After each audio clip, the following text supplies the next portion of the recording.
bigger and bigger. We're getting better and better. And we are shitting. I mean, shitting turds on any and everybody who said we aren't who we are. Listen, Lions, if you have not streamed Bigger, Ain't No Lover Boy, which there's two singles that are out right now. I need you to go stream them like y'all are streaming Drake's album. I'm not playing. All right, me and Drake make two different types of music, but still, I love Drake. And don't get it wrong, I love Kendrick too. Don't put me in their beef. I love. You know, they're legends to me.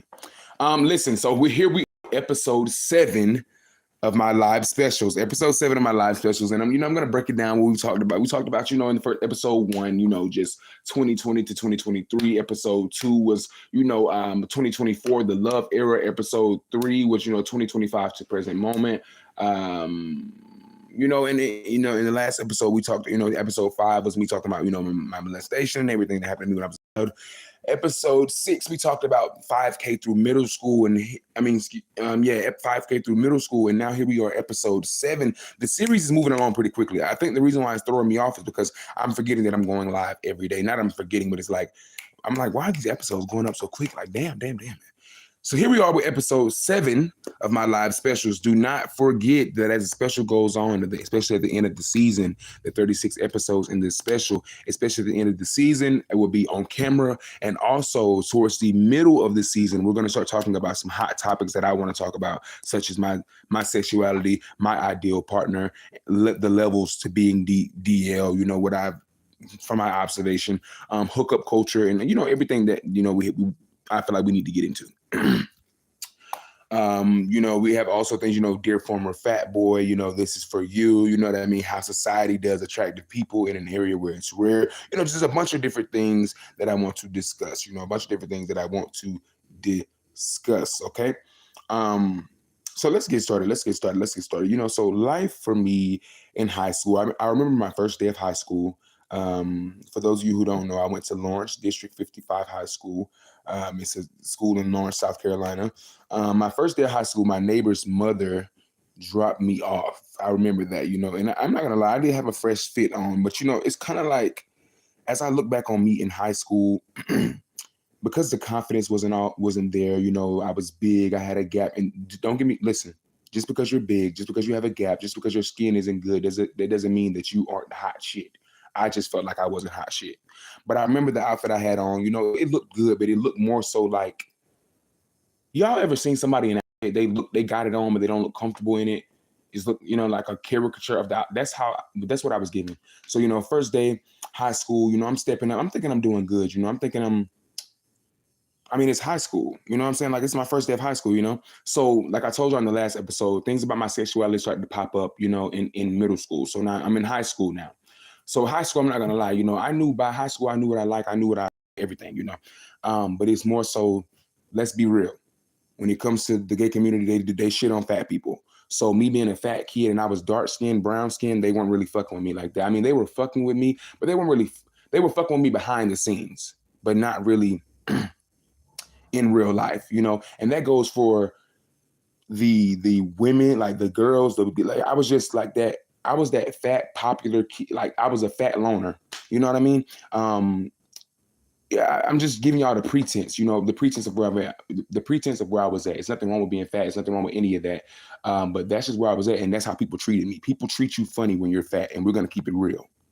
And that's been something I went through ever since a kid. So, high school, you know how it is when you get in high school. Everybody has their cliques and everything like that. I did marching band. I didn't really do cliques, I didn't really do cliques or big groups of people, but I was in a lot of different activities and stuff like that. So I was in marching band, theater, gospel choir. So it was some days in high school where, let's say it was a Tuesday, because Tuesday I had marching band practice. Let's say I would have to go like to gospel choir practice, then marching band, then theater. I was having to do like all three and then go to work at Burger King like later on, that day. Because I did have a job in middle school. I did have a job in high school. So I've been working. Like I got my first job at 16. I got my first, all that. So, I was very busy throughout high school. And I'm not gonna lie, I was in a lot of musicals. I won Mr. LDHS. You know how they have like the competition shows at your school with like,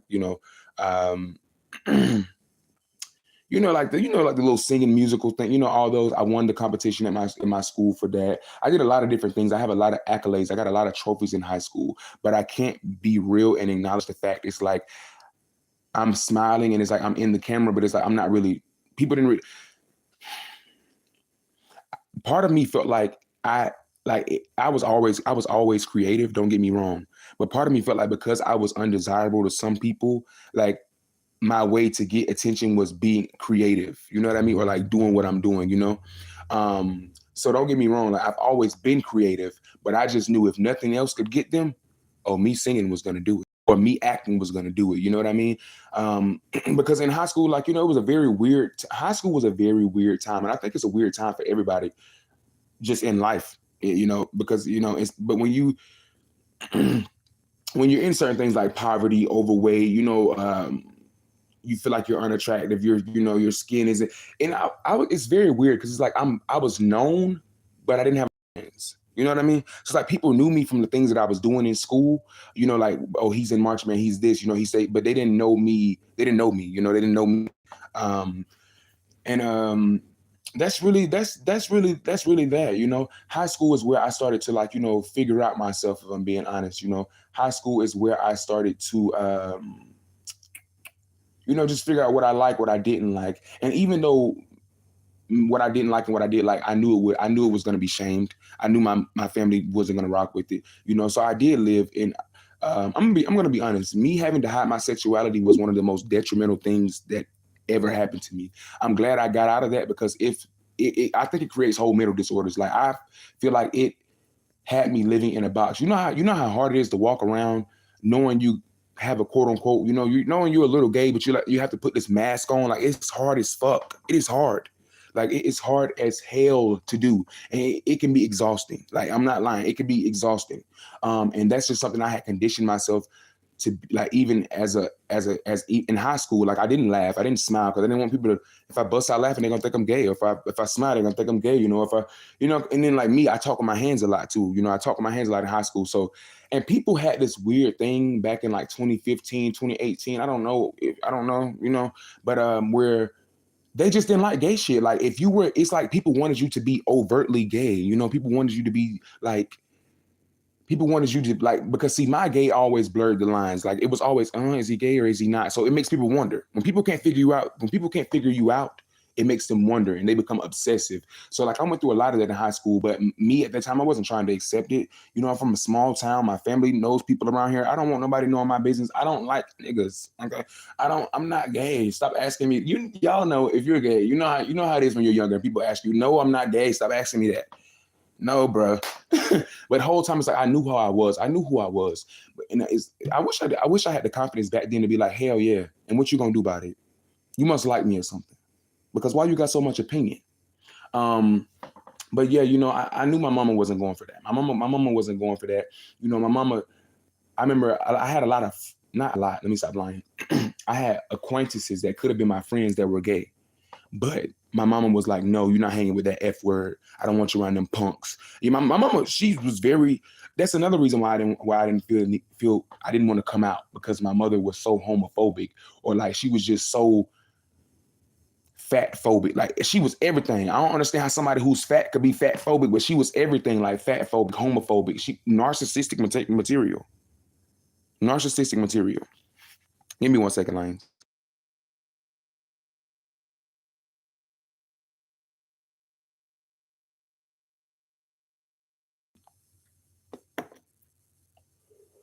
So she didn't let me do too much. Or she didn't let me have the friends that my mom didn't let me have the friends that I wanted to have. And those friends just happened to be just like me. Give me 1 second, Line. I also remember, like, I didn't get to go anywhere in high school. Like, I was very much, so the next episode, when we talk about my college years, is going to make sense as to what happened in college. But in high school, I didn't get to go anywhere. I didn't have the opportunity to have friends. My parents really kept me in a bubble. I think that's why I did so many after school activities, marching band, theater, gospel choir, while I worked a job, because I just didn't want to be at home with them. I was at home with them too much, and I've always wanted to be free and independent. And like I said, high school was a very, like, high school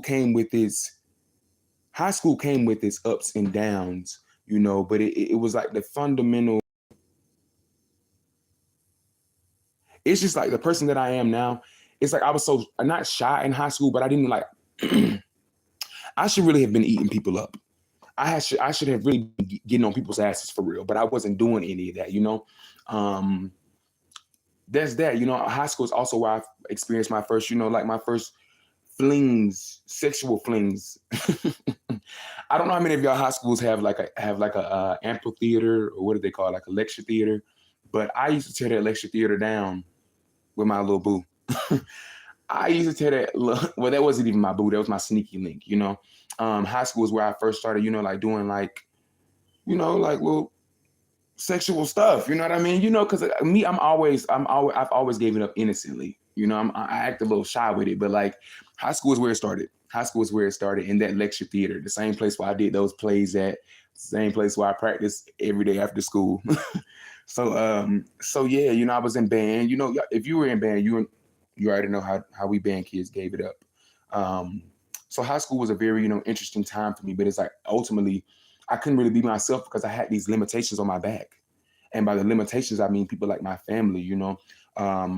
I couldn't really be free. Even and one reason that propelled me to want to talk about this topic today is because I feel like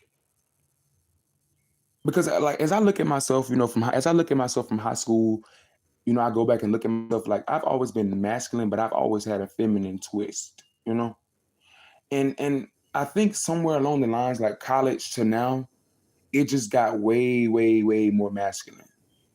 I got way, way, way more masculine. And I think I've put up this like masculine wall. So sometimes when I go in public, people do think I'm straight. I'm not gonna lie. But I have to remind myself, oh, hold up. Hold up. Wait a minute. I'm not straight. And why am I acting so overly rigid? Like, why am I doing this? Like, let me put a little twisty bop real quick. Like, let me do a little something. Like, I'm having to get myself up out of that. So it's just crazy to think back, like in high school, like I was that person. And I think people tried to shame me so much for that, you know, um, that I kind of like put up this strong ass masculine vibe. And it's like, don't get me wrong, I'm masculine as hell. Very, but I mean, you hear how I talk. I mean, you like, and it's like it's nothing wrong with that. But me doing like, yeah, I'm doing good. Like all just I don't even like the energy. I don't like it. You know. I think that's one thing that made me want to come on here and really talk about my high school years, because that's where the true Mason was birthed. But I feel like he was shamed, and I kind of put him away. I put him away. Um, I think not all of my creativity does lie within my femininity, because we all have masculine and feminine energy. That's why you have some gay men that are very feminine and some straight women who are very masculine, because we all just are people, you know? This era of my life, I'm not gonna lie, was okay. Let me put it like this. High school for me, like publicly wise, career wise, academically wise, great, wonderful. Home life, horrible. Like I said, high school for me, my academics, my career, the talent shows, everything that I was winning, everything that I was doing, all the competitions was great. But at home, it was shitty. My life was shitty at home. My life was actually horrible at home. Um, that's why I did do so many things. Like I said, that's why I did so many activities after school, and I worked a job and stuff like that. And I graduated high school at 16 to get away from home. you know, as time progressed, once I got in 10th grade, I was like, oh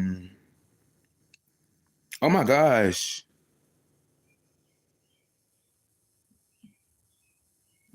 I didn't see any of the comments in here, but let me just really eat somebody up real quick. I'm not gonna eat you up like that, because apparently you ate yourself up already. Hey, Junior, how you doing today? Welcome to the Lions Den. Welcome to the Lions Den. We got Adam, Valenta. Hello, hello, hello. All right, so that's that. But to the Russian or Arabic person, the only person that's stupid on the live is you. And don't make me get my moderators in here. Um, so yeah, about 10th grade, I was like, I'm about to graduate early. I'm about to get up out of here. I went to the guidance counselor's office because apparently in 8th grade I took like an extra PE class, and she was like, "You can graduate early." I took that ticket like a gold slip and got on the Polar Express and got out of there. Um, yeah, it was a great experience. Now, when we get into the next episode, we'll talk about my college years. It's gonna pay out because see, graduating early, graduating at 16, it turned out great for me because life is what you make it. Um, Graduating early can be a gift and a curse. You know, it's just all about direction and where you want to go and making sure that you have a great, true support system. See, me, I've never had a support system at all. I've been my own support, so I've had to learn through trial and error. Now, if I can give somebody else some advice or something like that, I will let them know. This, that, and the third. So yeah, high school was a very, it was the beginning of me. It was the beginning of my creativity. Like I said, I was in like 8 plays. A couple of them were musicals. I was in like 3 seasons of marching band. Um, I was in gospel choir. I was a gospel choir director one year. I did a lot of different things, and looking back on it, it's like I think I was working, working, working because I've known work ever since I was a kid. I've been working, but looking back on it, I was doing all that to get away from my family. I was doing all that so I wouldn't have to go home. I was doing all that so I wouldn't have to be, around them because of everything that I was going through. Um, and it's like, yeah, like I've always used my pain as a source of motivation to get me out of where I'm at. Nothing that I've been through in life, and we're going to talk about some crazy. We have a lot of more stories of me owning my truth and accepting myself, of me, and everything that I've been through. But I'm not taking it back. I'm not going to take anything back, because don't get me wrong, y'all. I could play victim. I could easily play victim, but I won't, you know? And by play victim, I mean with the things that I'm going to tell y'all about this, throughout this series. Oh, Mason, you should put, yeah, but I'm not a victim. I never will be a victim ever, you know? So I take my pain, I take the things that I go through, and I put them into my talent. I put them into my creativity. I've always done that. I've always done that. Because listen, this is how it works. Some people, when they go through pain, they start taking drugs. They start murdering people. They start lashing out. They become mean. They become angry. They become everything other than becoming a better version of themselves. I'm going to become a better version of myself.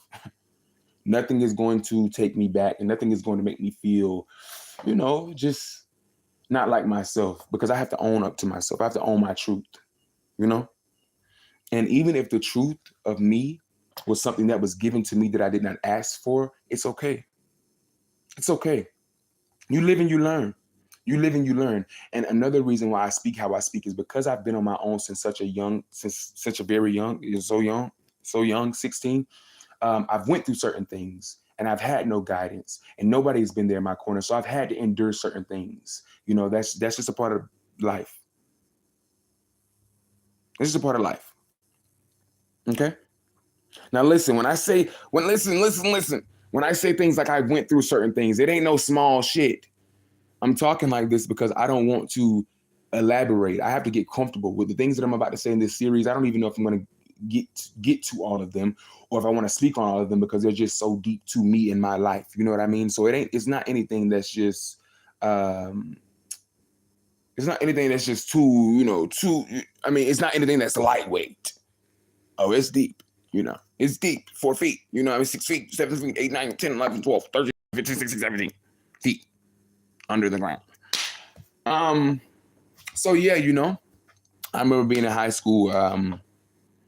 My mother told me in high school, when she found out I might like guys, she said, Mason, gay people get AIDS. That's what my mama told me. She said, gay people they go to hell and they get AIDS. I'll never forget when she told me that. And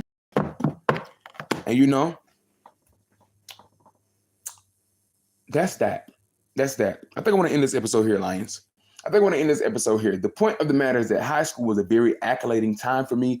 It was a very accolading time for me. I did a lot. I won a lot of awards. I was in a lot of different things. But the home life was very shitty, which is why I graduated early. Yeah, the home life was very, very shitty. So yeah, that is that. Tomorrow morning, 10 o'clock. Wait, 10:30 a.m. 10:30 a.m. tomorrow morning for episode 8, and we're going to talk about my college years. Listen, my college is where everything that in high school, kind of makes sense a little bit. We're going on a journey here. We're going on a journey here. So if you have not gotten to the first 6 episodes, you got to make sure that you're getting into them. Because this series, I'm going to be real. I'm owning myself. I'm owning my truth. Everything that everything. And I don't care. Because if I'm being honest, I think once I own my truth, just it's gonna show people that you can't put limits on people. Just because whatever happens to you or has happened to you, it doesn't define you. And I mean that literally. Like, it does not define you. And I think what we do as people, not we, because I don't do it, but what people do, once they realize something about a certain person, they automatically try to put you in a box, and they put a limitation on you. Me existing is showing people that you cannot put limitations on people, because certain things don't have a look. You know what I mean? Things don't have a look. You know what I mean? So yeah, I love you, Lions. Keep it sexy, keep it high. It's your boy Mason Jyree. And if you're new to the Lions Den, welcome, welcome, welcome. If you are not new, then you know what's going on here. Woo! We're getting bigger and bigger. We're getting better and better. I love you, Lions, and à bon toi.